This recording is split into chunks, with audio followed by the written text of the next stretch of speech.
ഏറ്റവും പ്രധാനപ്പെട്ടത് അമ്മ അല്പം നില മെച്ചപ്പെടുത്തിയിട്ടുണ്ട്, ആരോഗ്യനില അല്പം മെച്ചപ്പെടുത്തിയിട്ടുണ്ട് എന്നതാണ്. ഷമി പ്രതികരിച്ചു തുടങ്ങിയിരിക്കുന്നു മരുന്നുകളോട്.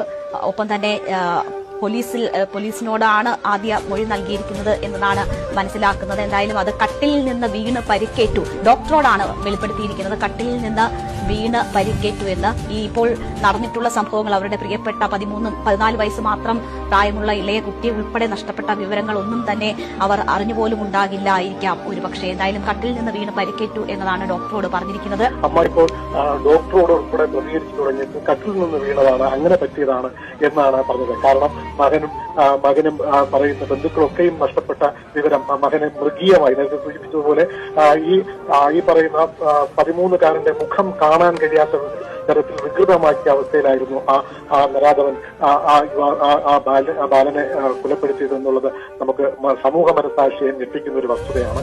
ആ അവസ്ഥയിൽ നിൽക്കുമ്പോൾ അതുപോലും അറിയാതെ, അതറിയാതെയാണ് അമ്മ സ്വന്തം മകനെ രക്ഷിക്കാൻ വേണ്ടി തനിക്ക് പറ്റിയത് തനിക്ക് കറ്റിൽ നിന്ന് വീണതാണെന്നുള്ള മൊഴി പക്ഷേ പറയുകയായിരുന്നു. ഇതിനിടെ ഈ തലയോട്ടിയിൽ പൊട്ടലേറ്റിട്ടുണ്ട്.